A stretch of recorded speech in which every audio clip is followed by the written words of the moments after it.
I got to get away from that one light back there. Yeah, it's like blinding me. I'm going to hang out with Amy. Hello. Wait a minute, that's worse. It's even brighter.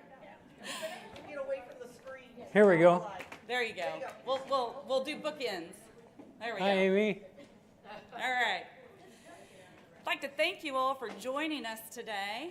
My name's Amy, and I want to welcome you and our viewers who are watching at home through our live stream to today's library program.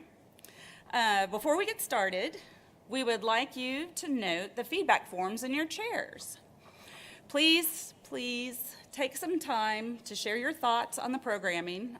We want to encourage you to even offer programming that you would like to see or maybe even like to do.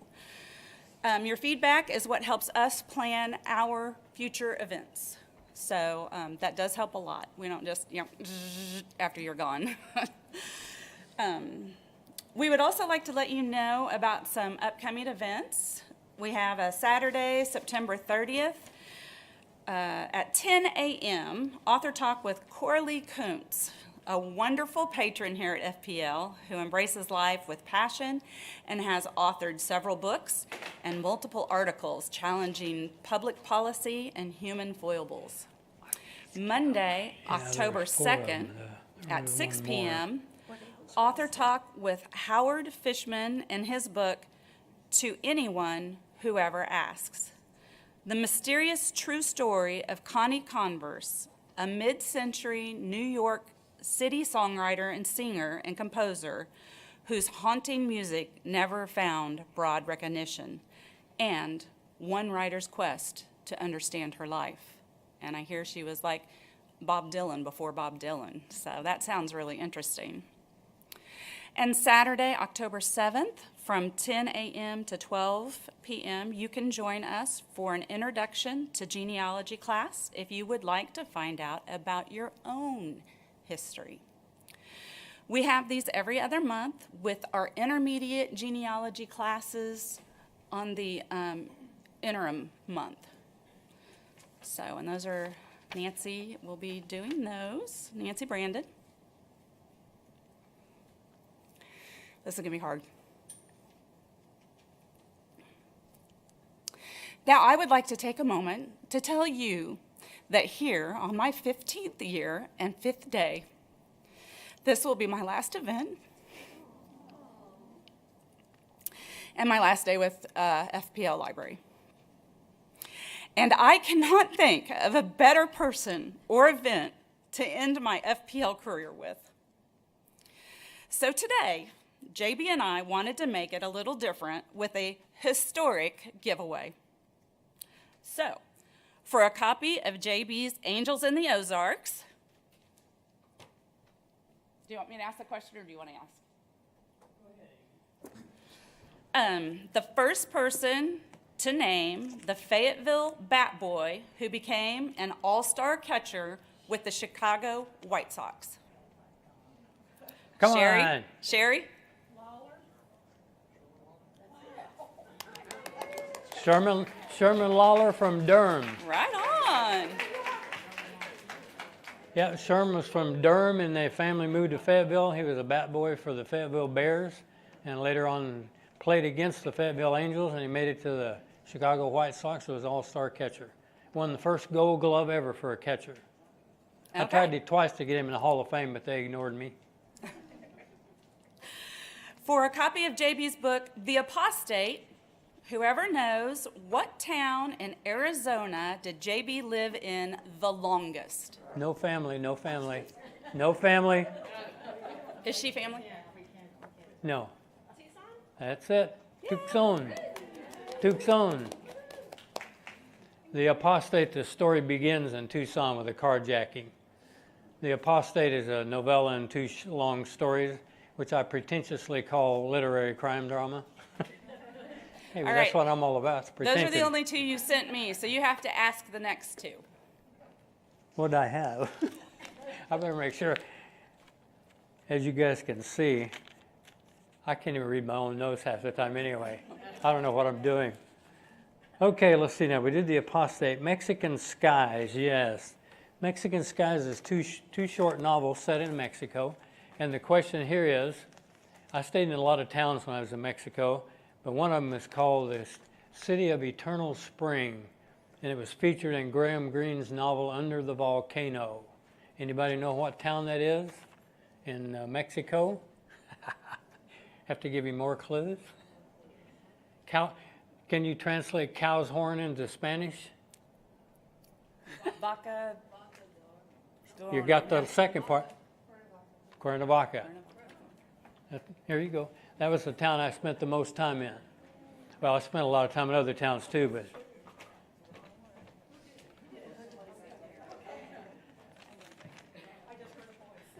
that was another no family one because they all know where I was.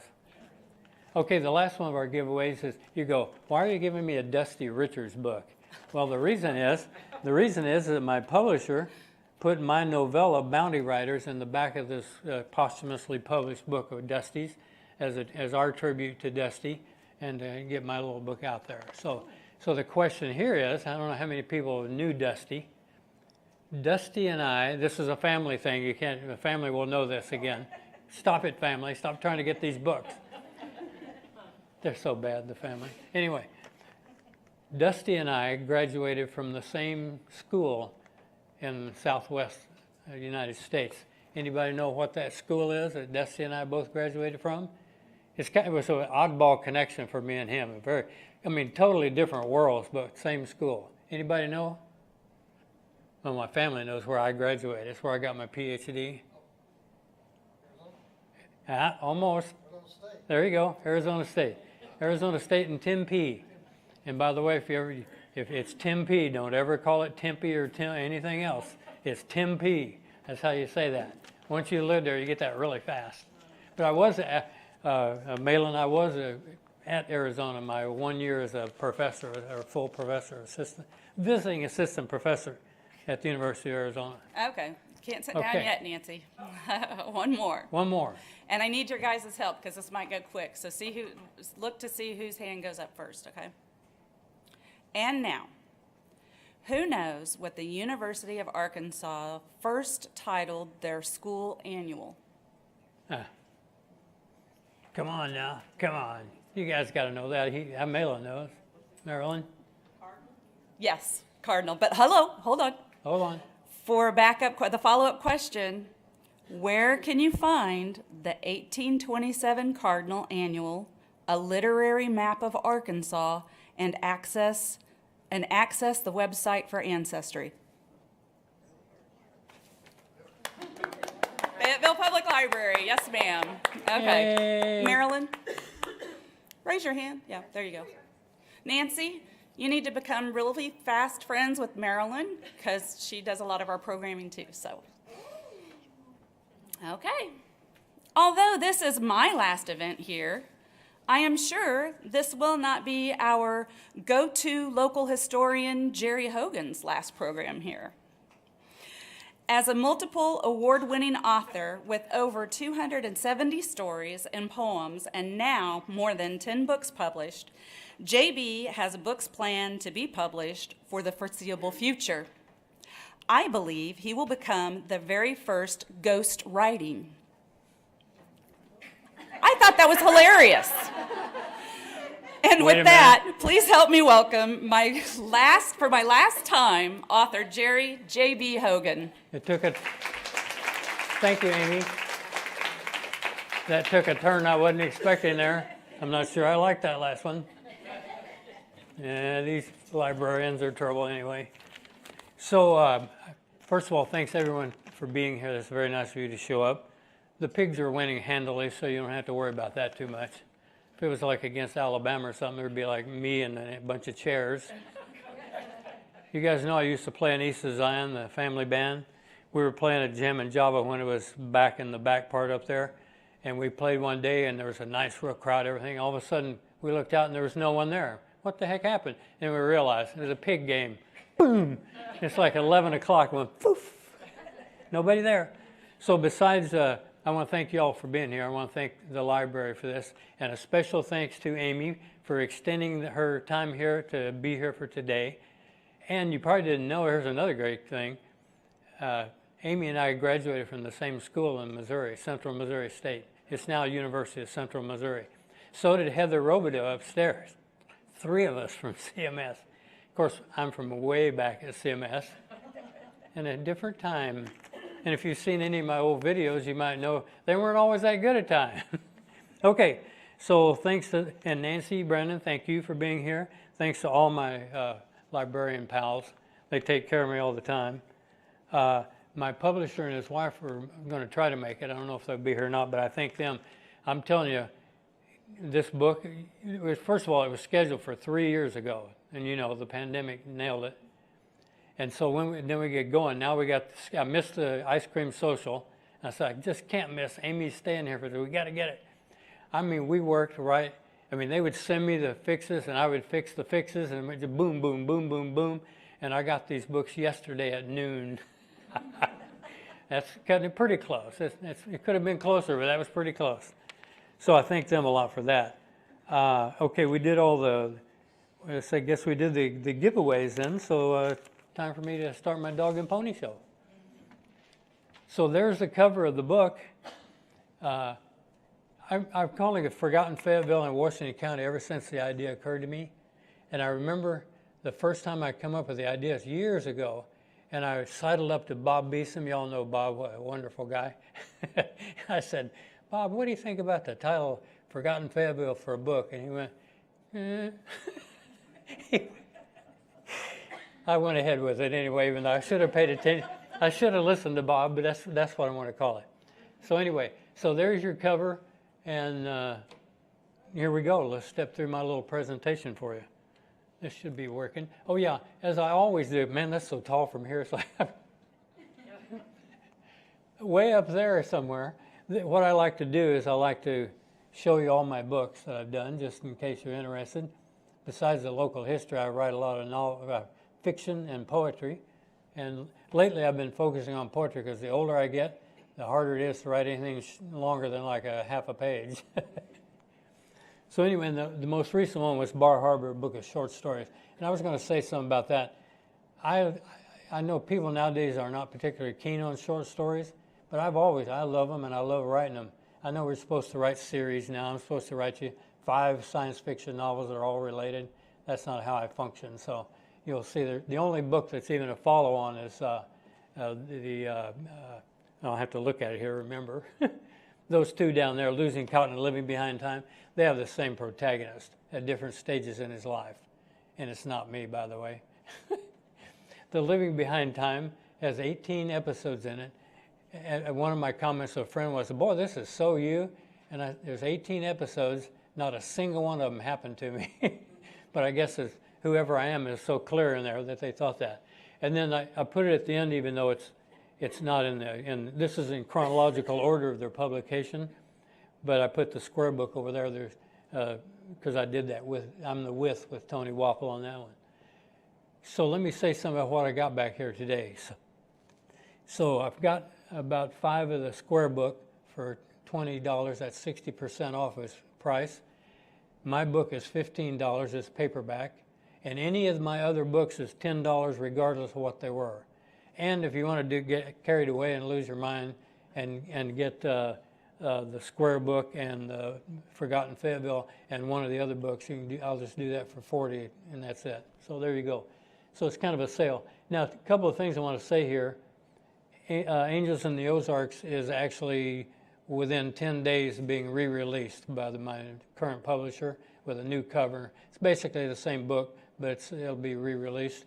And then the Rubicon is due out next year. That was my book of poetry.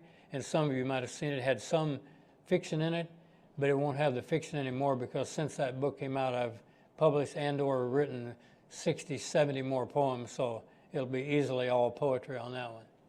So I have no idea. A couple of people bought it recently, so if they come in here with an axe or something, block them. And so, I got to quick tell you a fun thing about the Rubicon. I have a poem in there called The Plague. And you know, writers do weird stuff. So I'm taking to task a Catholic priest back during the Black Death because of the way he just let people die. And my late friend Jim Kelton, he's used to my poetry being dark. He referred to my poetry as the Black Death. And I said, yes, you can't get a better endorsement than that. So, okay, so where are we now? Okay, so I'm going to, this is amazingly high. I'm going to have to move out a little bit here to see what's up there. So what I'm going to do now is go through the table of contents of Forgotten Fayetteville with you, just briefly. So you can read those yourself. In the early historians of Fayetteville and Washington County, my friend Susan Park Spencer provided the part about James Neal. Remember that? And I'm just going to go ahead and mention this. Tony Wappel basically forced book 2 of this, which because I forced him to do the square book. So he's punishing me back. So he said, well, we need more of those. And so anyway, so I wrote Forgotten. So I enlisted Susan's aide to be my co-author. And I'm going to jump the gun. I'm going to talk about this later. But that book is already done. Basically, we're done. It's just a matter of some more of them will come out in the flashback, and we need to get the graphics and images. And what I'm hoping is, if you like this book, and I'll explain later why, I think you're going to like the Forgotten Fayetteville, or more Forgotten Fayetteville, even more. I'll talk about that in a bit. Anyway, so there's a lot of family histories in here. We did the Fletcher family. Y'all might remember Jimmy Fletcher, Mary Ann Fletcher's husband. Mary Ann's my late brother-in-law's sister, Kirby Estes. I did the Crawford family, and I'm connected to all these families, the Crawfords by blood, and I always tell everybody at the flashback. Oh, by the way, all 18 of these, notice the 18 number? Seems like all my short story books, everything's 18. I don't know what that's about.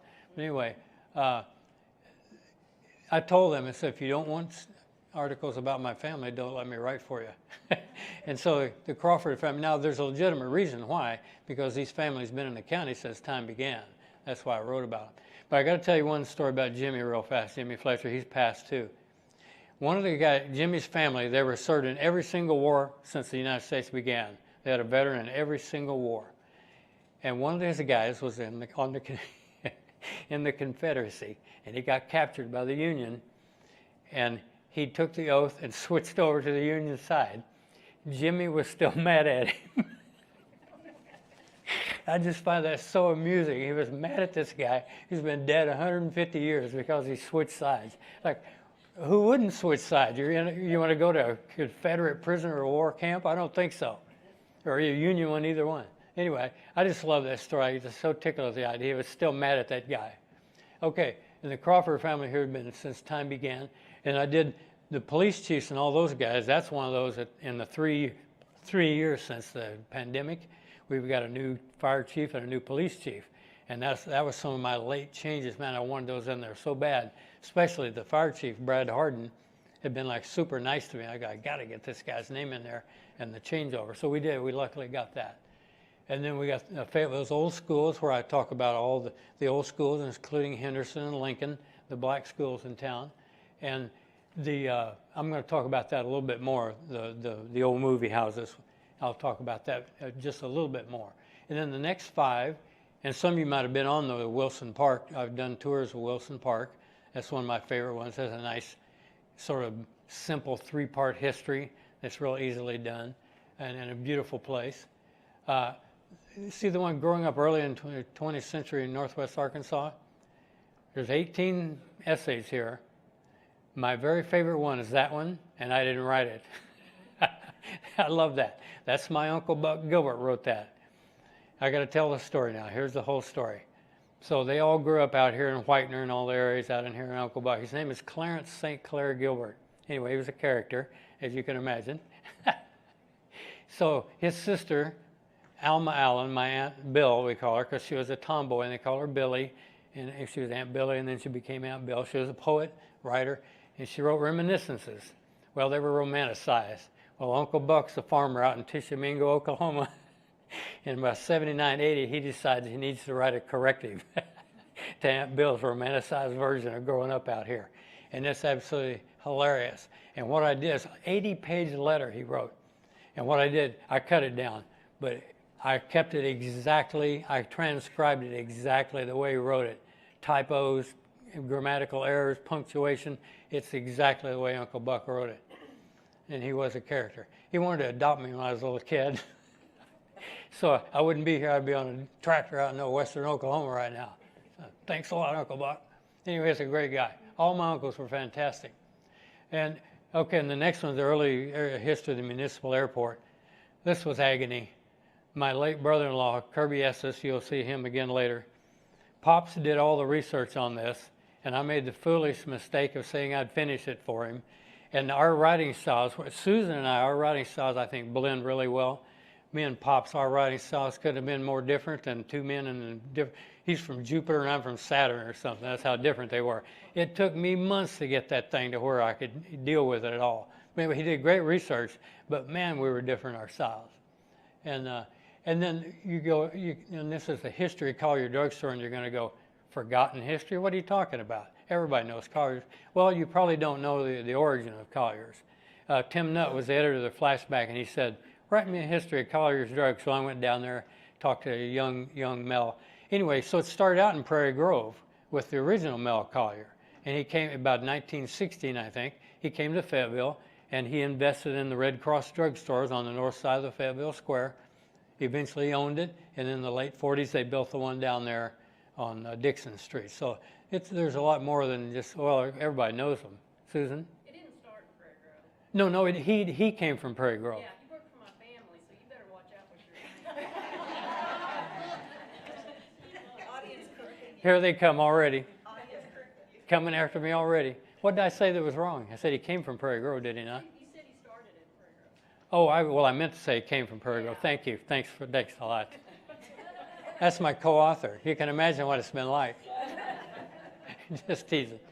And then I wrote about George Ballard, the black poet, originally from Cincinnati, but from Fayetteville.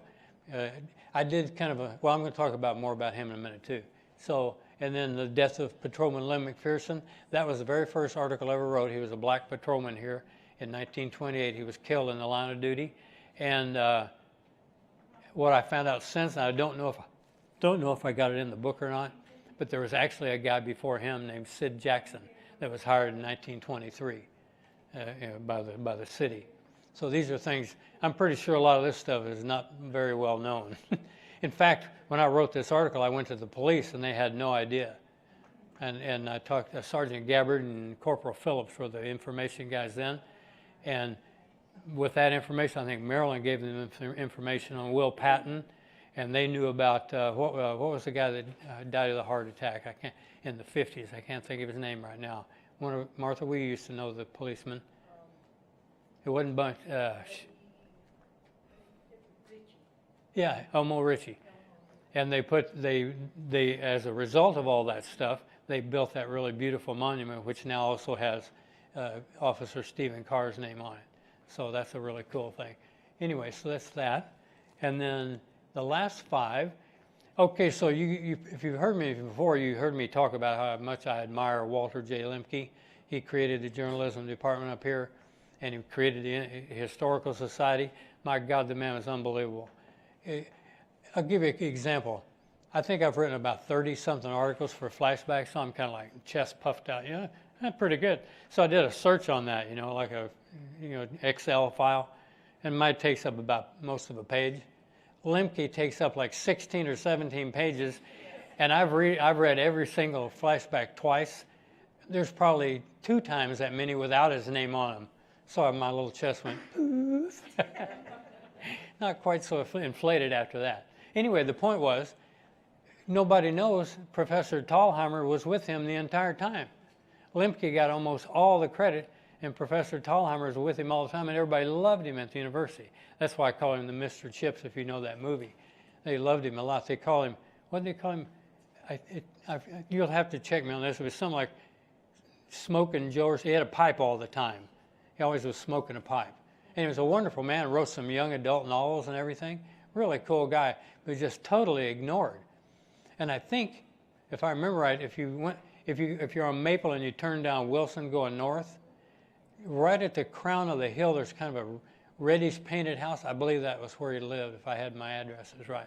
Anyway, he's a great guy. Oh, and then this is one for Karen.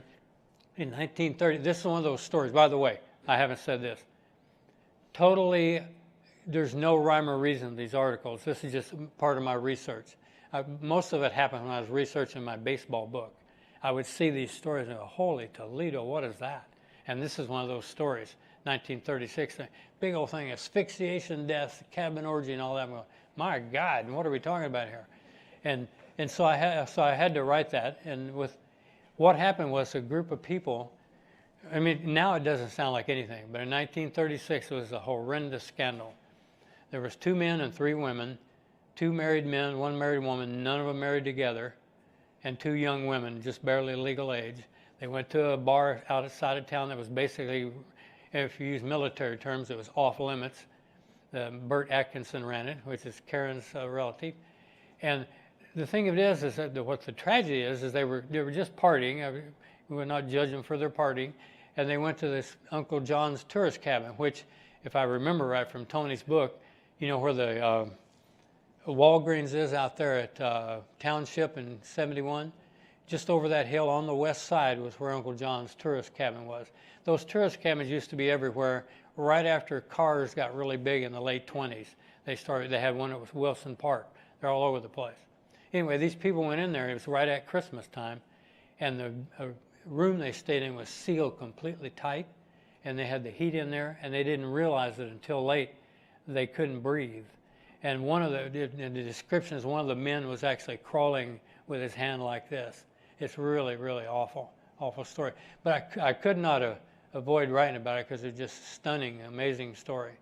And anyway, so the families sued Uncle John, and they sued the gas company, but they lost all the cases. But anyway, it's a real tragic case. So Karen, did you want to say anything in favor of Bert or anything? Well, I can't really say anything in favor of him. He was my mother's dad. I never met him, but I would like to say that the 4 kids, my mother included, went on to live a good life. My uncle served in World War II, and when he came home from World War II, he took the rest of the kids and finished raising them.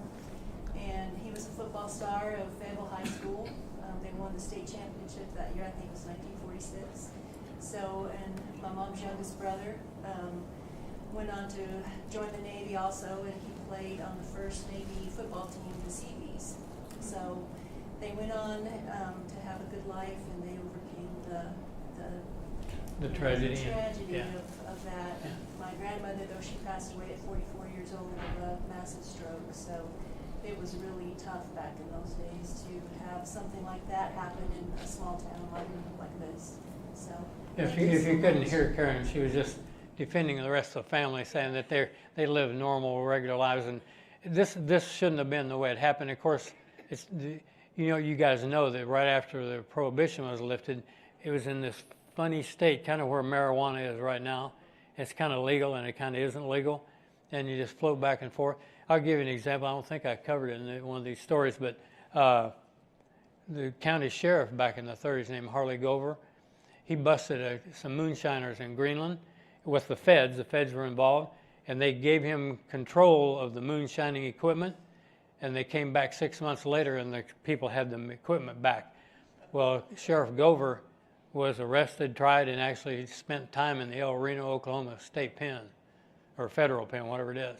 So it's a iffy time. And my late older brother's first wife, her dad, Dick Hudson, was a guy who ran liquor here, and he told how that worked. Where they would leave a big chunk of the white lightning for the police, and the police would leave them alone. And if you follow me also, you know our police chief was actually kicked out of office for corruption in the 30s as well, Neil Cruz. And while I'm on this, I'll do it one more and stop. His brother, Morrow, was the county clerk, and his license plate was on the death car, Bonnie and Clyde, when they were killed. Neil Cruz's license plate. So Neil Campbell wrote an article. I gave her a lot of information. She wrote the article. I may write it again because I believe there's a connection. I think that's a smoking gun. She couldn't find anything, but I'm convinced that they knew those people. There was a guy that ran a stolen auto ring here in town. He was a hardcore criminal from Arizona. A preacher came to town, vanished, and that guy cashed his check. That's kind of funny, isn't it? But anyway, that's the kind of guy he was. And all them people knew him. I know Bonnie and Clyde knew that guy. So anyway, so where am I? Okay, see the one that says the car accident that changed American history? The correct title is How a 1939 Car Wreck Near West Fork Changed American History. The software for the book, too big a title. So my publisher changed the title, so that's the title the book will have to have. The correct title is underneath there, my big long title. What that is 1939, September 39, John C. Futrell, president of the University of Arkansas, the longest serving 20 years or 30 years, I think, 20 or 30 years. He was coming back from Little Rock and was near West Fork and got in a wreck and died. And the whole point of this American history is the person that the political maneuverings behind the scene through Governor Bailey and Roberta Fulbright installed a junior professor at the university by the name of J.W. Fulbright as the president of the University of Arkansas, which triggered a career that led all the way up to, in the 1960s and 70s, J.W. Fulbright is one of the most powerful senators that's ever existed in the United States. And in recent attempts to get his name removed, I like to remind people that in the 60s, Senator Fulbright was the first public figure to oppose the Vietnam War and was in fact a darling of the left then. So when you get ready to trash people, remember sometimes that there's other stuff that happened. Anyway, so, and then You Can't Go Home Again is Charles Morrow Wilson. You'll see, I like to write about writers. Charles Morrow Wilson was a writer here. If writers have egos, Charles had two. And he fought with every human being he ever knew. Walter Lemke was his main, he just boosted him constantly. He fought with him, broke with him. Peg Lighton, his lawyer, she did everything in the world for him, broke with her. I can't even remember anymore. He wrote a letter one time to somebody at a foundation in New York that was the most scatological, vulgar thing I've ever seen publicly written. And I'm going, holy Toledo, what are we doing here?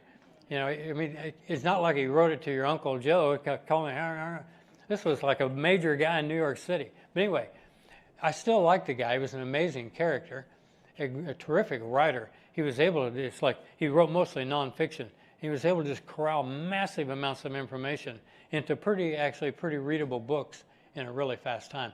He was also one of the last people to make a living writing articles. You know, he drove all around the country writing for Time and stuff like that. Amazing character. But he had him a major ego. A Most Unusual Shooting is it's not a personal story. Whoa, there we go. He's out. It could happen. I've not been doing well lately. It's not that I'm getting old or anything.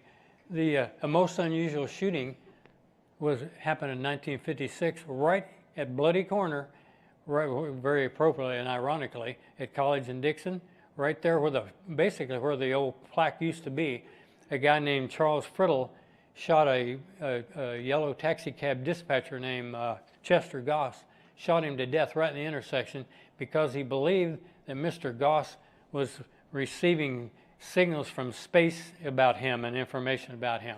He was like the first modern lunatic, in my opinion. And what makes this personal is that Charles Fridley, when we lived on Combe Street as a little boy, 350 South Combe Street, we had my Uncle Bob False's mom live with us a while. We called her Aunt Bertha. Well, Aunt Bertha had gentleman callers, and one of those damn gentleman callers was this Charles Fridley guy. I remember seeing him walking across the front of our house, and about a year later, he shoots poor old Chester Goss right there in the middle of the intersection. Chester was like, and you know the guy. I mean, you know, total insanity. Anyway, I had to write that story. And then the last story of the 18, by the way, these are my first 18 articles I wrote from Flashback. I ordered them in chronological sequence and updated them as I could and wanted to. And the last one here is once again family. It's my late brother-in-law, Kirby Hogan's Pops. He was the first poet laureate of Fayetteville. It was an honorary position, and he was part of a group which I was part of too, in which we got our first real poet laureate, Clayton Scott, who was then followed by, appropriately enough, Miller Williams. And since Miller's death, there's been no poet laureate in Fayetteville. that none in public that I'm aware of. So that's the 18 articles. And if you read all of them, you'll be that way too. And plus, you'll probably be looking for me, so don't do that. Okay, I'll just take a couple things here about a little bit more. This is one of the articles from the Lyric to the Ozark Fayetteville's old movie houses.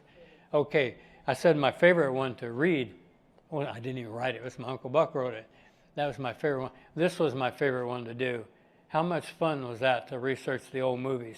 The first movie I found that was played in Fayetteville was up above what's now West Mountain Brewery on the second floor of the old theater. And it was like in 1898. And it was one of them, it would eventually become like the Nickelodeon type. You'd drop a coin in there. And and those, what the fun thing in the early days of the film, they didn't tell you what the movies were so much. They told you how many feet of film you saw. I just love that. Featuring 2,700 new feet of film. You go, what's it about? And also the early theaters, a lot of the early theaters were called what they call air domes, which I call drive-in theaters for people, is they didn't have a roof. They had walls and a front, and and then you sat in the open air, and they showed a film in the back. And the Lyric was one of those down on Dixon Street. Now this building right here is where everybody know where Ozark Cleaners used to be at Meadow and Block. Why did someone paint that beautiful yellow brick white? I don't understand, people. Anyway, that yellow brick you can see that yellow brick from about 1929 to 49 all over Fayetteville. All the Ozark buildings, the National Guard Armory, the front part, it's all over town, and these guys paint it white. I don't understand that. But anyway, so that's where the Lyric was. It was run by Frank Barr, who had a kids band. He's buried out at Evergreen. A very, very cool guy. And he's one of this was the first sit-down theater in Fayetteville, the first, built and legitimate. And if you read the article, it's real fun. There's so many when the movies started showing up. They're just all over town. They just pop up. And one of my favorites is called the Bijou Dream Theater. And I thought, wow, that's somebody like having a psychedelic moment or something, in the 19-teens. But in fact, it was a chain. It was a chain, really? Anyway. So, there's the Ozark right there. I can't remember if I know if Frank Barr's in that picture or not. I don't know. I can't identify him there. He's a really important guy in our early history. So that was one of my very favorite ones to research. It was fun. And it took a really long time because, 1898, I took it up to when the ones started closing. Because what I did was I ended with the Ozark, the Ozark, the Palace, and the Royal. And if you remember, the Royal was on the south side, closed in 56. Palace on the west side was my favorite, and it closed in the 70s. By then, it was like a country western venue for Sergeant Shirley West. And the Ozark, of course, was the best theater. And then the Ozark was for the university, basically, but we went to all of them. And here's the other thing I was going to say about back on Colliers. I know Martha remembers this, my sister. When that Colliers came in there, they had that first one of them doors that opened on its own. So us kids, whoop, whoop, whoop, whoop. And the Colliers never came out there and beat the tar out of us. We just go back and forth. Why? Because it was so cool, man. You could see this, Dogs would do that. Yeah, doggies would run in there, and the doors would open. They were on a dog. Anyway, the point I was going to make was the Ozark and Colliers in the summertime, if you were blazing hot, they were the coolest places in town, man. They had air conditioning. You would freeze in there. They were so nice. But anyway, so there you go. So that was the movie ones. And then I want to talk about George Ballard a little bit, the poet, the black poet. Back in I think it was as far back as the 70s, Joe Neal, a lot of you probably know Joe Neal. He wrote about George Ballard in the Grapevine, the old Grapevine. And the first person that told me about him was my late brother-in-law, Pops, Kirby. Pops told me about George Ballard, and so I got interested in him. And what I did here different, I got the bio info in there, but what I did was, since I'm a lit major, I did a literary, basically, approach to Ballard's poetry. Because when he came out, it was a lot of kind of condescension, a black poet, like he's a savant or something. Well, he wasn't a savant. He was a poet. He was an actual poet. And so I wanted his poetry treated like one. And if you've ever seen, by the way, we've had a couple of programs where Henry Childers read his poetry. Boy, if you ever hear Henry read it, man, it just makes it worth everything. Because he's a poet, Henry's a poet himself, and he reads it just really well. But anyway, so I just like Ballard. That's a really cool part of our history that's not particularly well known. And his book is very clever. I don't know who came up with it. It's Ozark Ballards, which is really cute. Oh, by the way, he became famous, by the way, and well known, actually famous, because his first known poem, he wrote a poem on the death of Woodrow Wilson, and it got picked up by the newspaper, and it got picked up all over the country, and so he got letters from all over the country about his poetry about Woodrow Wilson. My favorite one is one called "The Toiler Speaks," and you'll see in the article I quote the last big chunk of it. Some guy wrote one about being a white-collar worker and not having to get dirty, and Ballard goes, well, boy, that's a real nice. He says, I'm a dark-colored guy. I have to work all the time. It was a great poem. And then the last one I'm going to talk about, I'll talk about my bud here, Charles Morrow Wilson. This is the sequence of guys here. Lemke was his biggest fan, and like I said, the whole story, here's the deal. Charles Morrow, this is my opinion, Charles Morrow Wilson was told way too many times when he was a young man that he was a genius. He was really smart, but if about 90 people tell you you're a genius, I think you start believing it. And maybe he was, but you probably don't want to take that in too close. And I think Charles did. But anyway, he was really brilliant, and Charles J. Finger was here at the time, as you guys probably know about that, and so Charles Morrow got hooked up with him. He actually edited the All's Well Journal, Charles J. Finger's journal, became business manager even, and Charles J. Finger's book, I think it's called Ozark Fantasia in 1928, Charles J. Finger edited and compiled it. So they're real tight, and then something happened, and they broke, and it broke bad, just completely. Charles Morrow went over to England to study, like Fulbright did, like those scholarships. Charles J. Finger and his family went over there. I didn't even visit him, and it was just within like 6 months. So something happened. But he tended to fight with everybody. He even called, what's the guy, I'm trying to think of this novelist, lived in New York, one of the famous late 19th century novelists. All I can think of is Frank Norris. It's William, anybody think of the other big novelists like Frank? Yeah, anyway. Charles Morrow Wilson was putting him down. I'm going, come on, man, it's one of the major novelists of the time.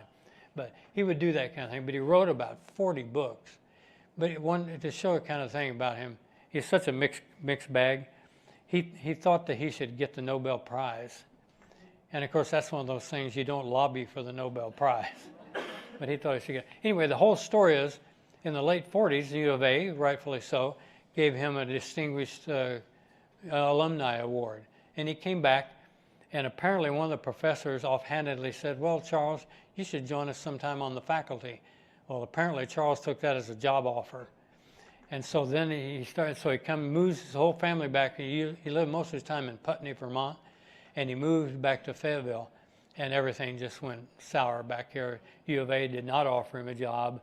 They didn't get along with him because he was not a particularly likable guy in that sense, and it didn't go well. And he left a couple of years later, and if you read the article, he had some really nice things to say about Fayetteville. Nastyville, he called it. Anyway, so I'm thinning. That might be it. Oh no, it's not, because I want to talk about our book. That's right. So after Tony got his revenge and talked me into doing another version, I said, we're going to make this better, so I got to get somebody. And I asked Susan to do it, and she agreed. And I think if you're going to like this one, this book of mine, if you like it, I think you're going to like this one more, because we specifically wanted to make not just an eclectic thing like I did, but we wanted to include people that don't get talked about a lot. So there's more out in the county stories, more stories about women, more black history, more First People history. If you know me right now, I'm on a major Native American mode right now. I've proposed 2 plaques to the city. Next year, I'll have 2 articles about Cherokees in Fayetteville history, including John Rawlin Ridge, another writer, that kind of stuff. So because the history is overlooked. And so we're trying to, I think it's a legitimate approach. Anyway, we're basically done. Although I have to watch her all the time. She might write another article. I told her over. Oh, and you probably also, and Dee helped. Dee wrote an article about the Kenbroo Cemetery, which I rewrote entirely so I wouldn't be plagiarizing her. She wrote a great article about it. And I give credit everywhere. I give credit. But anyway, one other thing I want to say about my books is, like, I take a certain amount of pride in what I do. And so look at the endnotes in these books. Like this one here has 601 endnotes for 18 articles. The one we've already done already, Susan and I, it's over 600 now, and there's about 7 more articles to go. So if you think I'm making stuff up like my cousin Larry likes to say I do, go back and look at that and go back and see whether I made it up or not. So anyway, I'd just like to stress the fact that these are research books. Anyway, so I'm hoping, like I said, I hope if people like this one, I think they'll like the other one even more, because it's a very clear attempt to include people who do not get included a lot. I'll say this about the women. I've told everybody this. One of the problems with the women is they always call them Mrs. So-and-so. You don't know who the woman is. Half the time you're talking to somebody that was connected to the first person who lived in town. You don't even know that, because she's been through 20 Mr. So-and-so, Mrs. So-and-sos. And it's difficult to trace that back. So we do. One of ours, I think, as Susan did, is about Kate Smith, right? In Prairie Grove, you all know that road in Kate. Everybody goes, oh, Kate Smith, God bless America. Whoa, no. I mean, she's a great lady. But this is Kate Smith. It's like way back. She's like the daughter of Presley Smith, who was one of our first sheriffs and the county clerk. And the Fayetteville Polka was in her honor, right? Ferdinand, is that his name, Ferdinand or Frederick Zollner? He wrote the Fayetteville Polka, and he, what's the word I'm looking for? I don't know. Yeah, thank you. See what I mean? She always helps me out. In honor of, in tribute to Kate Smith, I think she married, if I'm not, DeWitt Clinton Yell? Yeah. She married one of Archibald Yell's sons. So that's who the Kate Smith is. Susan did all the research and dug that out. Here's a challenge for you when this book comes out, and it's 2 years from now. It's supposed to come out in 2 years. Now, you'll be able to tell a lot of stuff that Susan, of his Prairie Grove, but I wrote out in the county and other stuff too, and women's stories. See if you can tell who wrote the article. I think that's how well our writing styles blend. So, okay, and then that's that. So that's it right there. So thank you very much.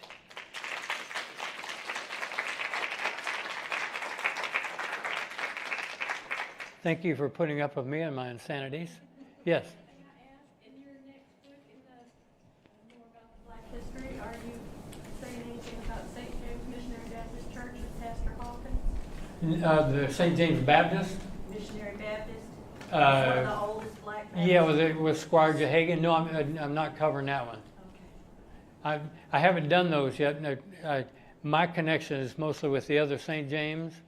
I'm trying to get them to get the church back on the National Register. It was rejected once because architecturally, and I want them to do it again, historical, based on history, and it's in value to the community. I think it'll go that way. No, I know about Squire Jehagan in the beginnings of St. James Baptist Missionary, but I haven't. You're talking about the one on Willow. It used to be on Willow, It used to be on Willow. And now it's down at North Street, exactly. Pastor Hawkins was one of the pastors for the Arkansas Razorbacks and started the first Juneteenth in Wilson Park. Okay, you know what I'm going to do? I'm going to do to you what I do to all my friends, and they hate me. Write that article. Write that article for flashback. Ask these people here. Ask Susan and Dee. They hate me. Sherry hates me particularly. Sherry's maybe has a hit out on me. Bob, right? Bob? Yeah. Thanks. Speaking of more about women and about our beautiful blonde brick buildings that have been getting torn down and painted, it breaks my heart every time I see one of them get painted. But have you ever written about Rosa Marinoni and the buildings that she built? I've not written specifically about that. I've talked about those before. I think. What have I mentioned them? She was a poet laureate. Oh no, I know it. Yeah, I just I'm sorry, brain dead. Maybe tomorrow, 2 days, I have an article coming out about the writers from the 20s and 40s, and one of the sections about Rosa Marinoni. So I don't talk about the buildings, I talk about her poetry. Mm-hmm. Yeah, so speaking of that, the article will be, like I said, any day it'll be in the next issue of Flashback. Mrs. Marinoni one time, like again, when I feel like I've been doing a lot of stuff, I forgot what year it was, maybe in the 40s maybe, in a either 6 to 12 month range, she published like 600 poems or something in like hundreds of journals. I'm going, what are we talking about here? How do you even do that? How do you write that many poems? You must have just been standing going, brr, brr, brr.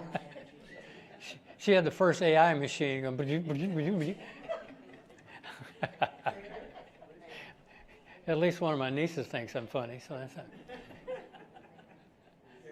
Yeah, Joel? The Chester that was shot, the shooting Yeah, Chester story. Goss, yeah. Is that the same crazy Chester that we heard No, about? this is way back. This is 1956. Oh, okay, Yeah. okay. By the way, one of the parts that you'll see when you read the stories is that Chester Goss was in the old Gulf Cafe. If you remember, there's a catty corner from the Ozark Theater. You know that bank, that drive-in bank? It sat back in there. My mom worked there. That's one thing I'm going to point out is my mother worked there. But Chester was in there having breakfast, and Fridley came through there. And then when Chester left, Fridley followed him down there and shot him. Martha? Fridley had a daughter who went to high school when I did. Yeah, and you know, after he shot Chester Goss, you read in the article, he went to that daughter and mother's house, and they get, you shot a guy? You know, it's like, hey, how's it going? Yeah. Right. I'm sure that she probably, if she wasn't graduated, she probably left after that, because it'd be, if your dad shot somebody in the street in Fayetteville, it wouldn't work too well. Speaking of that, I'm going to tell you a story that has nothing to do with anything except the baseball book. To show you how much this town has changed. First of all, when I grew up, there are more students there are twice as many students at the university now than there were people when I grew up in this town. But me and my late friend Jim Kelton in 1961, or 60 or 61, we'd done like what teenage boys, stayed up all night, had our ball gloves, it was springtime. We stood in the intersection of Dixon and College at 7:30 in the morning and played catch for 30 minutes without a car coming by. I want to see you try that now. You'll be dead in a nanosecond. That's how much the town's changed. That's always used as one of those, that's one of the way to tell. You know, the other way to tell, I always tell everybody, this town, it's way too big for what it's supposed to be. It's a little hill town that got way too big. And all you have to do to see that is go over there to Dixon and turn down University and come down to Center Street. I mean, there's room for, when you pass the guy, your mirrors are about that far apart. And there's lots of streets like that all over town. And there's some of your evidence. I mean, yeah, we spread out. And I always tell them that spread out thing, that ship sailed long ago. You know, we spread out a long time ago. Anyway, I don't want to get into all that stuff, but yes. I live close to Wellington, and they got this bridge, and they all around it they're adding on and subtracting, and so are you going to ever have something about the roads in Fayetteville? Because this bridge is, and the roads surrounding it is like completely changing the landscape. Oh, well, yeah, I usually do that when I'm complaining and griping on Facebook. I know some of you guys who probably see me know I complain all the time on there. You know, like yesterday I was complaining about that parking garage on Dixon. And, you know, back in the day, it used to be important that you could see Old Main. And apparently that went by the wayside because you can't see it anymore. You know, like if you come down Maple, you have a little spot where you can see the top of the hill, and then it's gone. You know. Yeah. Yeah, that's a good view. If you come down Township, by the way, that's one of my favorite things. If you go, which direction am I going? West on Township. If you get right to the top of that hill, it's almost like you're in an airplane. It's really cool. It's a great sensation. You go, whoa, and pew. Anyway, what have I forgotten? Oh, yes, the books. I think I said this already. I got about 5 copies of the Square book at $20 each. That's 60% off the original price. That's Tony gets that money. My book is $15 if you want that. And every other book of mine back there I'm just doing for $10, whatever it was. And if you want to buy all 3 of them, I thought that maybe for $40 you could get all 3 of them books. So that's that. Is that everything? Any more questions? Happy to answer questions. I can make up answers like I do everything. What do you got under your shirt next time? What have I got up my sleeve? Yeah. Okay, so this fall will be the re-release of The Apostate, which you'll see back there. My present publisher is going to re-release The Apostate, which my first book. I know a lot of people prefer nonfiction to fiction and stuff, but probably most writers feel this way. I just feel like those books are underrepresented in the world because I think they're better than people might realize if you read them. And some people have read them, but and then next year going to be a re-release of the Rubicon. I'm having trouble remember. I wonder if it's on my little list here. I can't remember if I was smart enough to do that. I wonder if I was smart enough to put it on my list. I doubt it. Yeah. My phone number. Whenever you go, what's your phone number? I don't call myself. How am I supposed to know my number? Anyway, I'm trying to remember what next year. Oh, Amy? No. When you're done. You're just waving at me? Hey, Amy. Wait, before Amy goes, we're pals, and we've done 1 million programs together. And one of my favorite things is, when I do the Square tour, Amy always carries a sign to protect everybody from getting run over. That's my favorite thing. Amy runs out in the street, you don't get killed, we're trying to get you around town. That's always a teaser about that. I was going to have you tell them how far out are you booked for your books? For publishing. Yeah, well, I was trying to remember these things. I had it on, and I forgot to put it in my pocket. I'm trying to remember what's coming out next year. Anyway, 2 years from now, I think in 25 is the second book, More Forgotten Fayetteville. But I think that year is also, that same year is what I'm calling my MemBot or auto mem. It's it's neither a memoir nor an autobiography. And I hope it'll be entertaining because the name of the book is Somebody Ought to Be Crying, and of course it's meant funny. And I'll tell you the story when the time comes. Martha's laughing because the reason that title it came from her wedding. It had to do with a reaction to do with a reaction started by my cousin Larry and myself. That you'll hear the whole story later, but. It's the day that Larry and I learned the meaning of nanosecond, even though it had never been used before. It was how fast my mother reached us. As you all know how moms are pretty good at stuff. She was really good at that one. Anyway, Somebody Ought to Be Crying. It's a serio-comic autobiography, memoir mixture. I realized after I looked at it, it's neither one.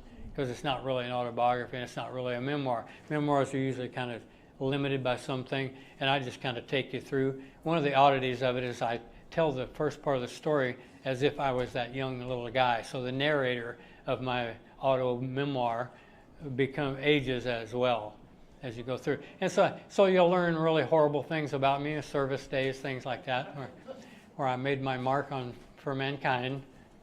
I personally set back relations with Japan 20 years, all on my own, that kind of thing. So it's a good thing I got older. I couldn't do it anymore. Anyway, is that it, everyone? I can't think of anything else, but believe me, you know me, I will let you know on Facebook when it's coming out. Thank you so much. Thank you. Thank you very much, everybody. Appreciate you. Appreciate it.